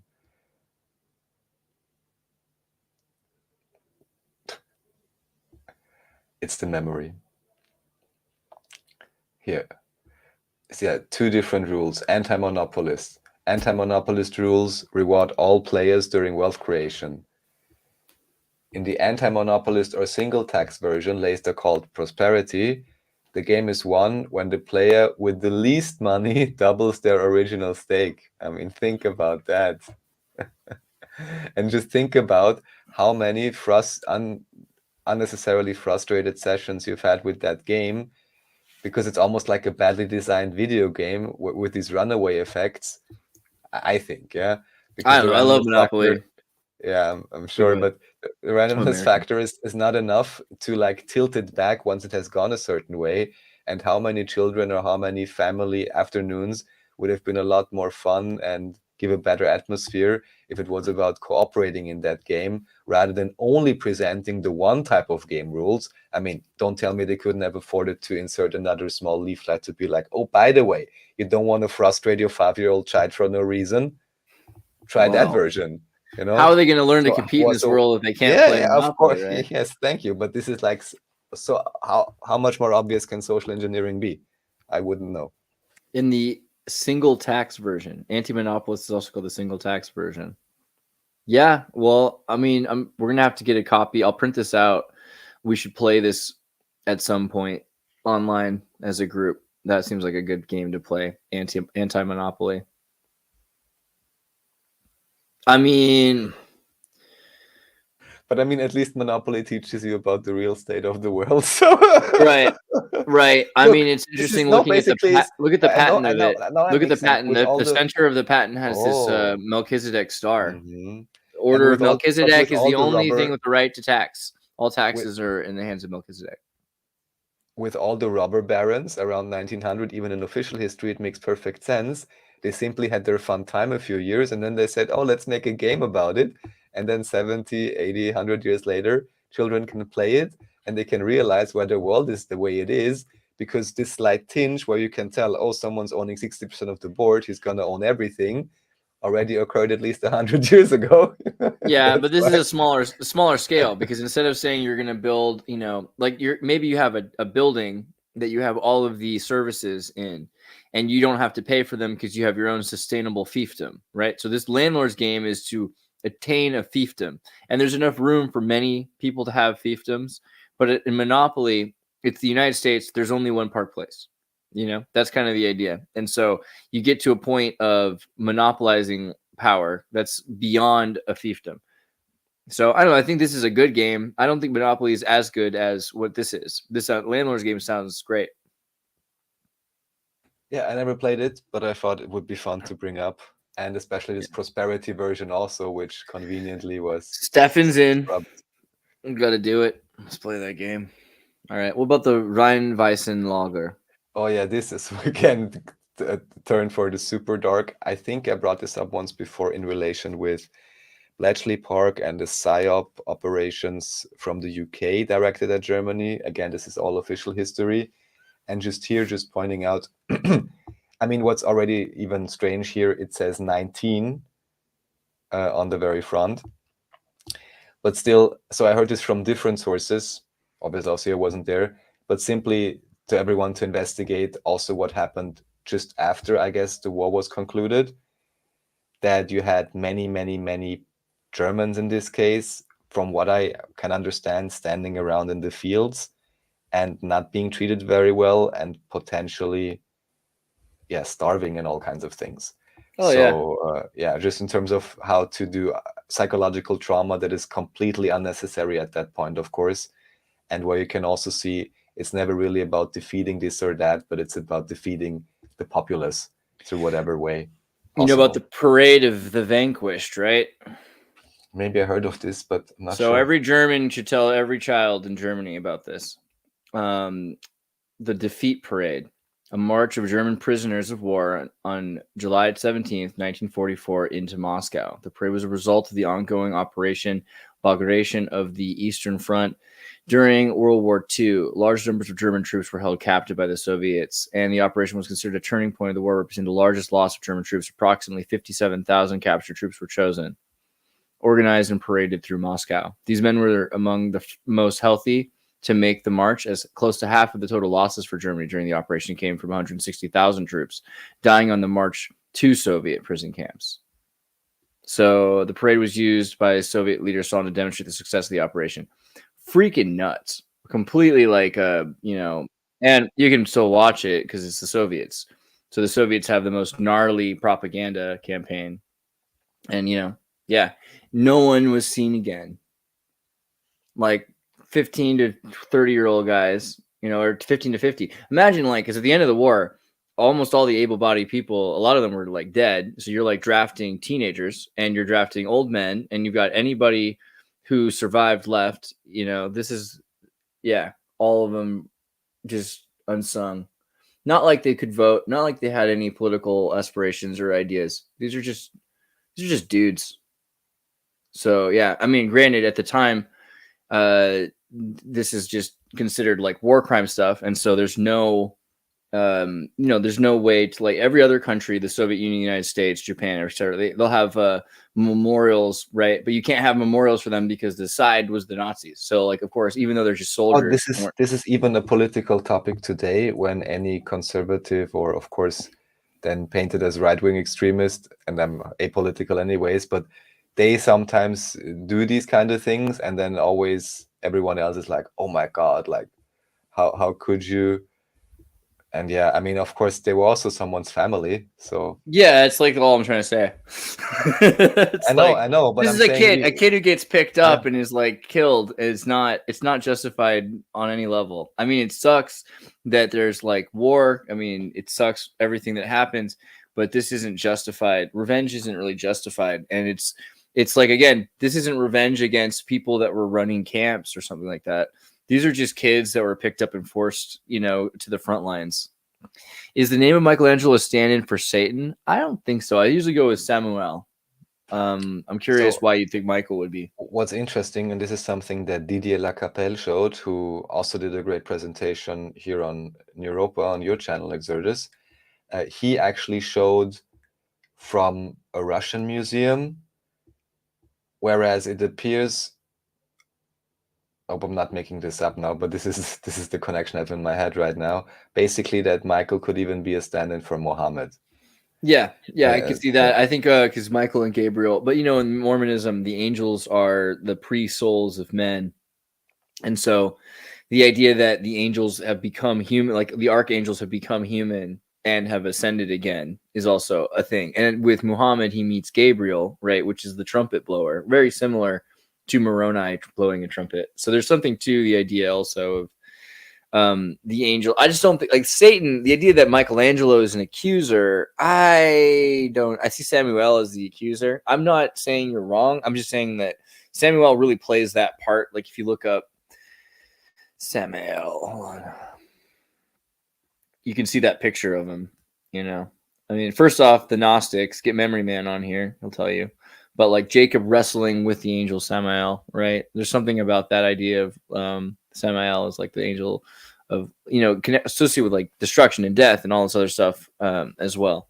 But also kind of a beautiful angel and a seraph, accuser, adversary, Satan in the book of Job. That's usually why I would associate it. But you could have multiple angels be Shaitan, right? Because there's a war, bro. Yeah, SHIT. What about the Jesuits? Just kidding. So this is interesting. Why did I bring this up? Maybe in terms of a model, how to make a successful YouTube channel. Because you like Irish people. That's what it is. All right, no, because there is, even here you see Dark World of Mega Churches. Just interesting. I have to start doing this. Basically, if I don't put my face on every thumbnail on the side of it like that, then it doesn't get watched, I guess. I'm not sure if that's what it is, but anyhow, this guy figured it out how to make and they're well produced, half an hour, 1 hour videos. I think I watched the Mega Church one, it was pretty entertaining. And or even here, doing stuff like that. So did he talk? He talked about the crypto thing, but he didn't talk about the symbolism or Wittgenstein or did he talk about the white supremacy thing or anything like that? No. Well, no? I'm pretty sure he wouldn't have done a 5 million views. Wasn't allowed to talk about it. That's another Chronology of Ancient Kingdoms is amended. Historical chronology written by Sir Isaac Newton, first published posthumously in 1728. Yeah, I like this one. Maybe I had brought this up before, but just to point out that even in official history, the first guy of the new chronology is Isaac Newton, which in itself, in my book by now already is suspicious because of the dating and the timing and everything, 1728. but just to anyone who maybe wants to hate on flamenco, be like, well, look at this Newton guy who apparently even in modern science is so important or whatever. So yeah. Chronology of Ancient Kingdoms Amended. That seems like a good title. Good job, bro. Oh yeah, so here, Pyramids. just to bring an example, so this is at least a part of the thing you can do today, because then people say, oh, can you do this? Can you do that? So, okay, at least you can carve out a stone like this with modern tools. Yeah. So Oh yeah, just for sure. because it's always the question, you know, how much expertise would you need? Is Yeah, it only because brutalist I like that this architecture- guy's a Chad. Yeah. Hold on. Where's the Italian handmade sculptures? Still making. The Italian artist still making sculptures in isolation. My bruh, this guy right here does just, he's incredible, dude. And you can do it. It can be done. One can do it. One can make it happen. It can be done. So he starts with, wait, is this the fiberglass one? No. That's not the right one, dude. Carving, still carving by hand. Ancient way. I think there's a guy here who does it. I don't know. I've seen some videos of people doing it now where like there you go. Here we go. Yago. There is Yago. This guy, dude. Self-taught artist Yago. He's so good. And what he does also, he has like, so you can measure with these like tools and carve out. Look at that. Look at the quality of the skin in the stone, right? There you go. So yeah, I mean, this could be done. I mean, people act like it can't be done. It can't. And not using like even super modern tools, right? Like these are all tools that they had essentially. Even if it's like on a motor now, it could have just been on a pedal before, like the spinning things and like. But yeah, look at the skin. So pretty sweet. But then today, how many people work on that level, would you say? No, I think he's like the only one, dude. Like that's the thing. But back then it was like that too. There'd be like 1,000 people. There's just a lot less people, and then the people who did it would have an apprentice. So for what, a few hundred years, you know, like for 200 years, maybe you got people that are doing this, and then the skills are kind of they're brought to the new world, and then they're lost. Like there's some people that don't do it anymore in Europe, and then there's some people that continue doing it in Argentina. Don't do it anymore, yeah. Well, no, I mean, in Europe, it's like you've got wars and you've got the end of all the countries that were doing things like that ended in the 18th century, in the 19th century. So you've got completely new Europe, right? Like Europe is newer than the United States. And a lot of the people who knew how to do things escaped or died, or there was like a disruption of industry.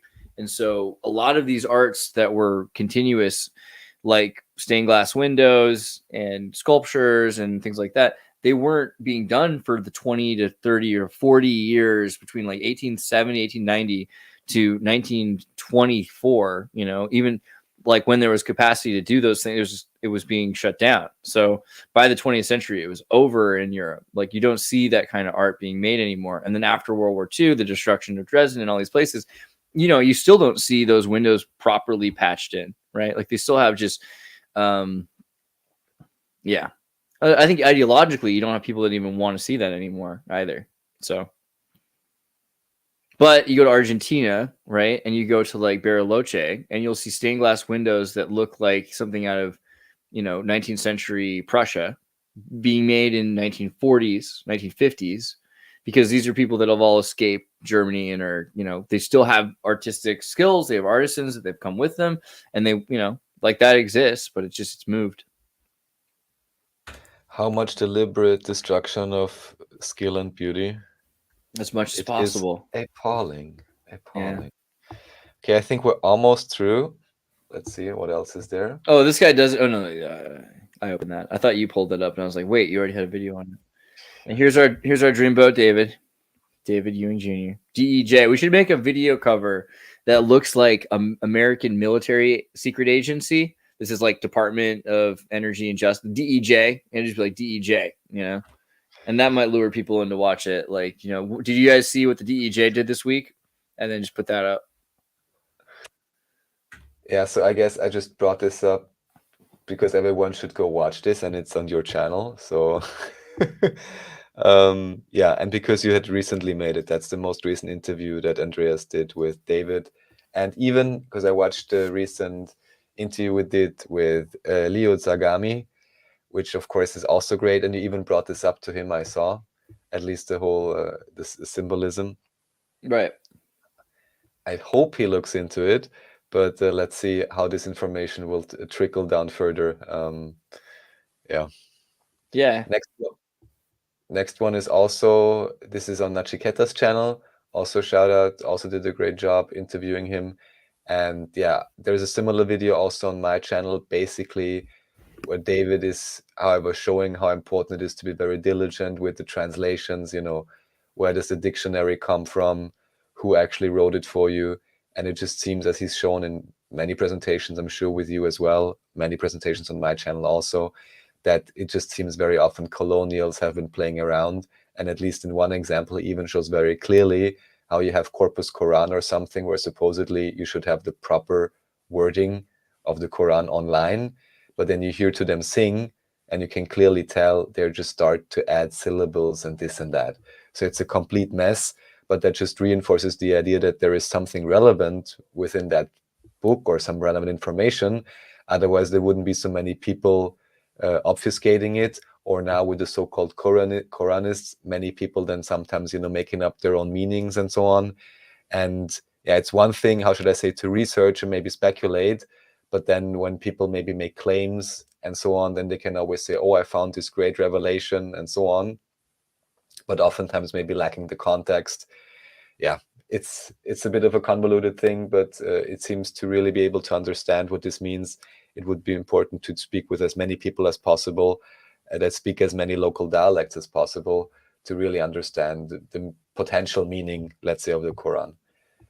So yeah, that's more from David. Then here, this is a recommendation from Manifestopheles, whom we've had on last week, because we were, of course, talking about star forts. You've had 13th Monkey on. I've had him on. And this is, I guess, just a map for Greece. If people want to check out Greek castles and do some research, that was recommended by Manifestopheles to take a look.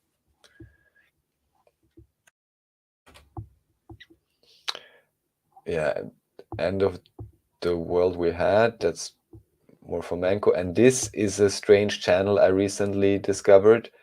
See already. This is basically... I wish to proceed. Access denied. This is basically just showing strange correlations, I guess, between military families, different incidents, and so on. I forgot again, someone somewhere recommended this, and I was like, oh, let's check it out. And it seems like, yeah, there's relevant information here. Like, oh, and actually go to the website. On the very first link should be the website. Yeah, some projects, because here you have like a list and people can just look at this themselves. I don't know many of those cases because I'm not American or something, or I didn't research it that deeply. But it's very interesting. And so it seems where people potentially were set up, or were, abuse and drugs were in play, strange agencies. Maybe some of these cases are more popular. Maybe some people know of some of them. But yeah, because this is, of course, another tool to make people scared, or even they put it on the website, I think also they say, yeah, everyone knows what the profile, quote unquote, of a serial, let's call assassin is, because everyone knows it through the movies or through the TV series. Again, even in Austria and Germany, you can't imagine how many late night Law and Crime, Law and Order, New York, Miami, CSI, God knows what, playing up and down for decades. Yeah. So this may just be another tool for, how should I say, societal control, or make certain things happen and then make them appear differently to further certain political agendas, even if it is just simple things like everyone knows now. Kemper from Santa Cruz. Oh, I just watched Lost Boys last night, and I was telling Jan's daughters, because they're talking about the vampire thing. It's like, yeah, well, Santa Cruz was the serial killer capital of the world. And I was like, I didn't want to go too deep into it, but I was thinking about Ed Kemper, because David Plate's dad knew and went to high school with Ed. And Ed does audiobooks at the, the prison. Which one is it again? San Quentin Institute, insane asylum prison, whatever, like the serious one. And yeah, he seems like, when you hear recordings of him now, like, he doesn't seem like the kind of guy who would like cut off his mom's head and like random hitchhiker girls and the etc. But he did. So also just a bunch of people that were like, they thought that there would be earthquakes if they didn't soak the soil with blood. They thought like the soil needed blood, or else like earthquakes would hit. California. Let's say that is correct. Yeah, California. Let's just say, yeah. How do you get to believe something like that? So Santa Cruz serial killers. Let's find him real quick. I'm sure he's on that list. Is that still one? Did it instantly Google? You got to chill out. You can't just. Was that Google? No, it was Microsoft. Okay, Microsoft. I know you're listening. I'm like, why do you even have to type it out? Shouldn't it just be like suggested tab? Yeah, we're almost there. By next year, Copilot, dude. By next year, Copilot will do that. Herbert, it'll probably be like, hey, don't you remember that thing you were thinking about yesterday? It'll do like, that's what it's gonna do. Was an American serial killer who killed 13 people in California in the early 1970s. Confessed to the killings, which he claimed prevented earthquakes. So I mean, it's not all bad. In 1973, after a trial to determine whether he was legally insane or culpable, he was convicted of 2 murders in the first degree and 9 in the second degree. What? And sentenced to life imprisonment. Well, it was really the earthquake's fault. Like, what do you mean second? During his imprisonment, he was denied parole 8 times. Edmund Kemper and Mullen overlapped in their 72-73 murder sprees, adding the confusion to the police investigation and ending with both being arrested with a few weeks of each other after the deaths of 21 people. Yeah, Santa Cruz, serial killer capital of the world. People are like, really? There's another one? This town. So born in Salinas, his father was reportedly stern but not abusive. Not long before Mullen's 5th birthday, the family moved to San Francisco, had a numerous friends at school, was voted most likely to succeed when he was 16 by the class at San Lorenzo Valley High School, which is in Felton's beautiful Redwood area. He also experienced a difficult time due to his paranoid schizophrenic disorders, which I question all of this, by the way. Shortly after they graduated from SLV in 1965, one of Mullen's friends, Dean Richardson, was killed in a car accident. Oh, that triggers. He built shrines to Richardson in his room and became obsessed with the idea of reincarnation. Wow. Mullen was admitted to the Mendocino State Hospital in 1969. Over the next few years, he entered various mental hospitals, but was discharged after spells as being no harm to himself or others. In total, he was committed to 5 mental hospitals by the time he was in his mid-20s. He had diagnosis of paranoid schizophrenia accelerated by his usage of LSD and cannabis. Now, when they say LSD, let's remember, this is, 1969 Santa Cruz, California, where you have access to not just LSD. You have SPT, you have DOB, you have all sorts of weird drugs that people are calling acid, right? And your cannabis might have been soaked in PCP or some weird drug. A lot of things were really weird. Everything that's restricted to the hospital, whatever they could possibly concoct. For sure. Applied for by whoever. Because he's been put in a mental institution and he's been arrested. And so when you're arrested in California, you go to the Folsom State Folsom Hospital. They'll put you out in good behavior if you let them experiment on you, especially in the 60s. This is what I'm talking about. Like, so they were letting CIA and different agencies were testing SPT and QB or whatever the heck it's called. QB is the one where literally they gave it to soldiers and they never recovered. They were just, there were like stories like, 6 weeks later, I saw him standing there taking a shower in his uniform, smoking a cigar, like they're gone. Like crazy stuff happened to people that took the QB, and they were giving that to people in the Atlanta prison, and they were giving that to people in the San Quentin prison, they're giving that to people in the Folsom prison. So, I mean, there's probably more, but like the idea that celebrities who were arrested, like Johnny Cash and other, like if you look into like certain celebrities who were forced to go to the Folsom prison and how they might have gotten out on good behavior, it might have been also like that they were given, research chemical investigation. So by 1972, he was 25 years old. He moved with his parents in Felton into the Santa Cruz Mountains. April 18th was his birthday and the anniversary of the 1906 San Francisco earthquake. Okay. Which also, if you remember from the Lost Boys movie, is like where the vampires live in Hotel California. It's a vampire hotel that's buried because the fault line of California opened up because Santa Cruz is like sacred crossing. We call it Holy Cross, but really it means sacred crossing. And it has an even more ancient connotation of being on the fault line. And so the idea that there was a California hotel that was destroyed. Anyway, he thought it was very significant. Mullen believed that the Vietnam War had produced enough American deaths to forestall the earthquakes as a blood sacrifice to nature, but that the war was winding down by late 1972 from an American perspective. He would need to start killing people in order to have enough deaths to keep a calamitous earthquake away. It was for this reason, he later said, that his father, through telepathy, had ordered him to take lives. October 13th, 1972, Mullen beat 55-year-old vagrant Lawrence Whitey. White's head was with a baseball bat when the transient looked at the engine of his 1958 Chevy station wagon after Mullen had pretended to have a car trouble and pulled over to open the hood. White had offered to help fix his car in exchange for a ride. Mullen dragged White's body into the woods where it was found the next day. He later claimed his victim looked like Jonah from the Bible and sent him telepathic messages. Hey, man, pick me up and throw me over the boat. Kill me so that others will be saved, he thought he said. Mullen soon set out to commit a second murder with the intent to both test his hypothesis and the environment was being rapidly polluted, and to follow a command hallucination of his father's voice directed to make him make another sacrifice. So this goes on and on. He goes to Cabrillo College. He finds a student who's running late for an appointment, offers a lift, stabs her in the chest, disembowels. He's trying to pour the blood everywhere. And this is just eventually he joined the United States Marine Corps in an attempt to legally conduct what he perceived as a mission, but was barred entry when he refused to sign his criminal record. I think that's when they started kind of recognizing. He stopped taking drugs completely, started blaming the faults in his life on previous substance abuse. He started to locate his former friend who introduced him to cannabis. I think he kills them. Yeah, a lot of deaths going on here. There's looking at me 13 more deaths. So, but yeah, basically over 4 months, he killed like 13 people. It's pretty crazy. And then they're like, why? And he's like, well, because otherwise there'll be an earthquake. I got to stop the earthquakes. Right.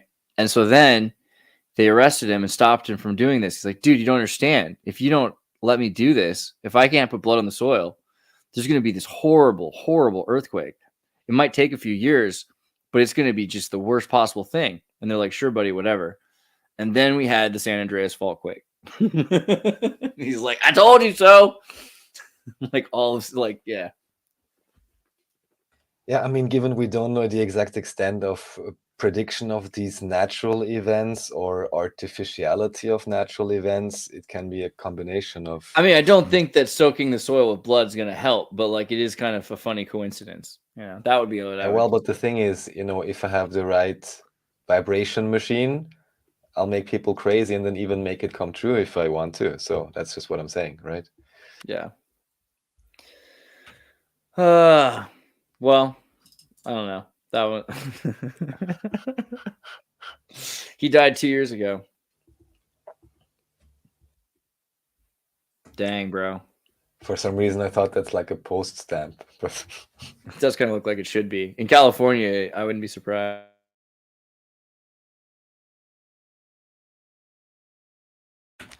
Yeah, I don't know if I have much else to say. The only other thing is there are definitely more links you had. We could look at a couple more. Hold on. I think we're almost through. Yeah. Yeah. All right. That's good.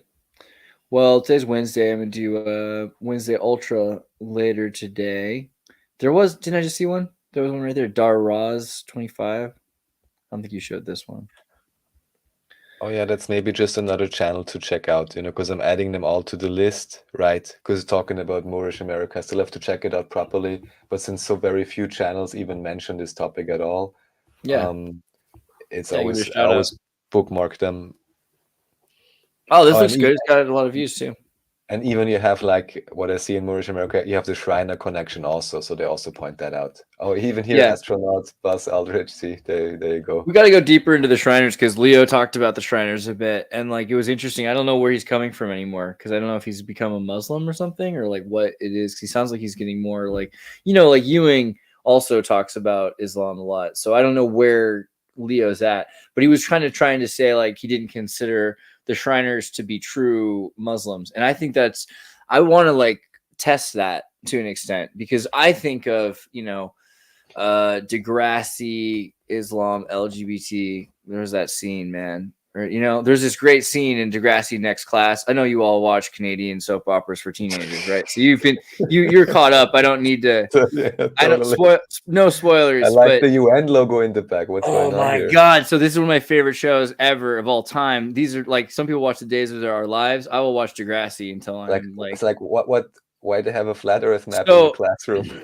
Bro, there's so much going on in Degrassi. It's the greatest show ever. But basically, they have like the Arabic Islamic Alliance, and then they have the LGBTQ club, and there's not enough space on campus, right? So they end up having them share the same like classroom, right? They have a LGBT club and a Muslim club in the same room. This is Canada. It's freaking brilliant. You know what I mean? And so like the idea that like you can't force integration is just not very British, you know? That's all I'm saying. So I don't know. This is amazing. This is one of the greatest things that's ever happened. Like this is Canada trying to this is demonstratively Canadian. I just love this show. But yeah, I think that Shriners can be Muslims.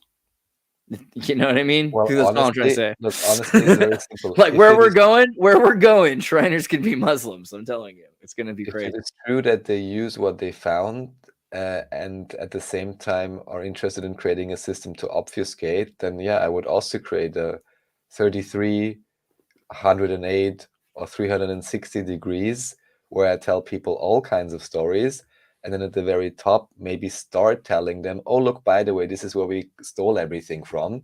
And we're going to dress up in this and that way now. But still, I would believe that they would still not really get the gist of whatever they had there before. I mean, it doesn't make sense to me. Lucy, you didn't know Degrassi existed? What? When I meet a Canadian, the first thing I say to them is, I love Degrassi. It's like, honestly, it's like, can you sign something? Because like you come from the place where they made Degrassi. Degrassi is, you got to understand Degrassi. Like, let me give it, I know, like, this is not what you care about yet because you don't understand. But like, if you go back to 1980s and you start to see the original Degrassi and you realize that this show goes on forever, this is like a cross between, this is a cross between Tavistock Mind Control and that Jim Carrey movie, you know, The Truman Show. Because everybody in this show, they stay in this show forever. Like once you're in, you're in for life. So like she's playing the grandmother now. What are you saying, bruh? Like they're like unless you die in like a car crash or something horrible, what'll end up happening is that you'll be a teen pregnancy. Your child will grow up on the show. That child will go to Degrassi Junior High and you'll be its mother. And then that child, just like you guessed, like we'll have a child on the show. It's been going on for 40 some odd years. Finally, at least you have a lifelong commitment or a lifelong job, you know? I mean, oh, dude, the dude who played the high schooler in the first season, Snake, is now the director of the show. This guy here, this blonde guy here, he's the director of the show now. He's become Neo. Like it's full integration, bro. I don't know. You gotta see every episode. There's thousands. It's crazy. I think so. Oh my god. I mean, like, hey, I don't watch 90210. I don't know. I didn't see every episode of Saved by the Bell. No. Like I'm telling you, Degrassi. You want to see school shootings? You want to see suicides? You want to see kids jumping off bridges on drugs? You want to see teen pregnancies? You want to see real life, what it's like to be like? I feel like this is so much like more relatable than any other high school show, junior high show. You've got immigrant parents that are just struggling to get by. You've got these rich jerks. I mean, there's just everything in this. It is a PSA from the Canadian Department of Health or something. I don't know. God, I love that show. All right, sorry. That's my pitch.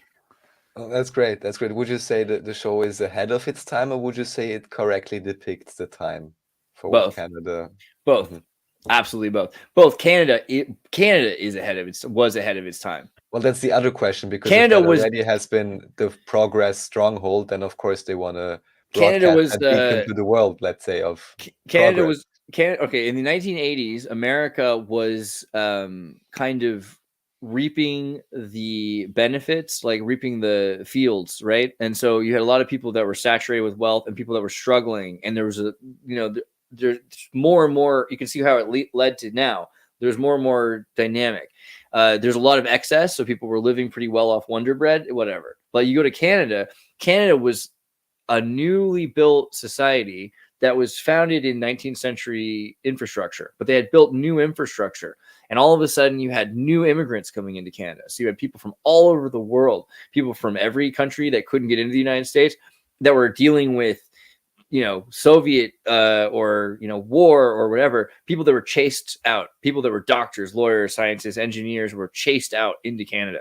And, it was interesting, the kinds of people that that led to, and what kind of new culture, because everyone was in a ground floor. I feel like in the 70s and 80s in Canada was like a ground floor that we're building up again with new infrastructure, new wealth, new systems, right? So it was also punk rock and all that other stuff, like all the social things that people care about, like all these leftist causes. Like they're first intimated in the 80s. People saying, well, I want to be careful about animal testing on the makeup that I use, or like maybe I'm okay with animal testing for certain kinds of medicines, like the scale, or how is it done? Like these weird questions that were being asked. You don't see those, like who asked about animal testing in like American soap opera. So I feel like it's a good show.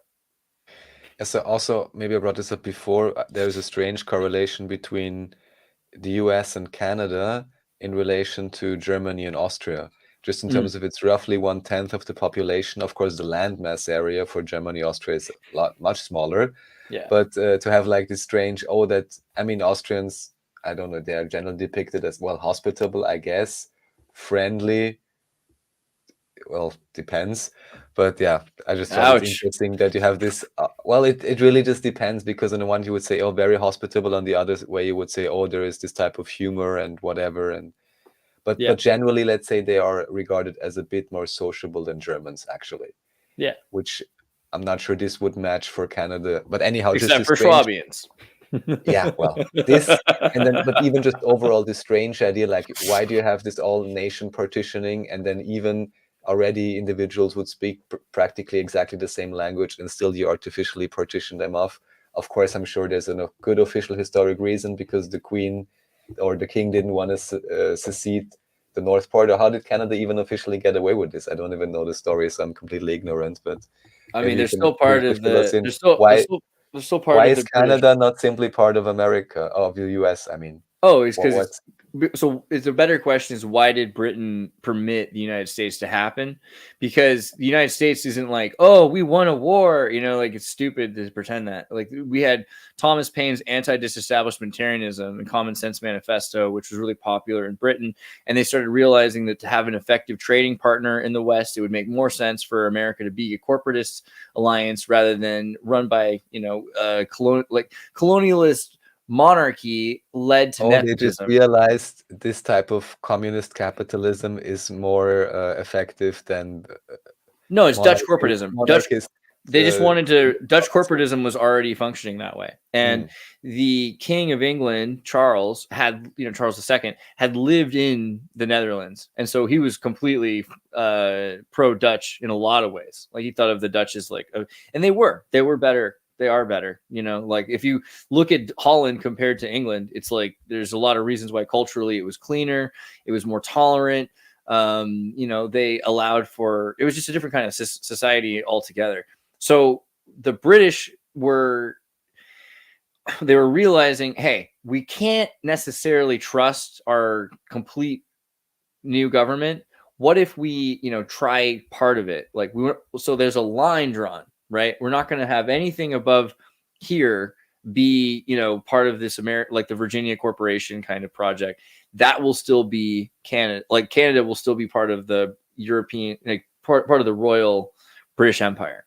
And there were several times where the United States, I think, intimated and tried to attack Canada, and we're just like, there's a wall of Canadian red suited Brits in the snow and with horses, and they just turned around. Like, there was no way, right? America could not. I mean, seriously, America could not. And so I find that interesting. People don't really talk about that very much, but there's several points in history where we're like, all right, we're not going to get Canada. It's just not going to happen. And Canada was already, there's a lot more to Canada that I don't completely understand with the relationship between the Royal Catholic, because Charles had been baptized secretly as a Catholic, which this is completely against the British rules and against the Sophia Naturalization Act.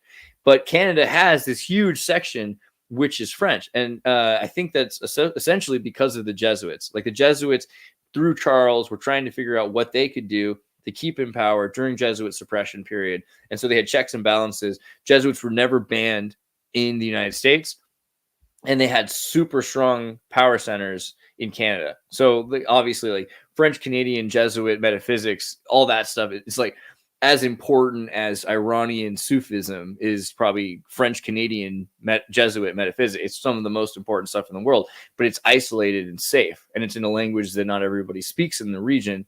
I think that's part of what makes Canada the way it is, right? But they've also realized, like, what works and what doesn't work, because Australia is similarly like at a certain point where they allowed Australia to have certain amounts of self-determination. It didn't work out. The Queen fired the Parliament and then put in a new government, right? So, like, they know they have to just kind of student body. They just sort of run things for the way they're told. Yeah, that's what it seems like in many places these days. Yeah.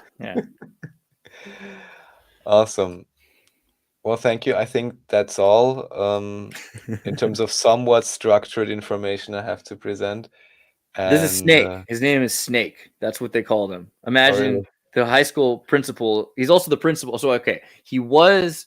Oh, he's a student, and he turns in teacher, then a principal, and now he's running the show, or what? Or is it? Yes, that's it. That's it. My God, bro, Amazing. You got Amazing. Degrassi Jr. Hi, I love that show. All right, man. Well, I'll see you next time. All right, thanks everyone. Peace out.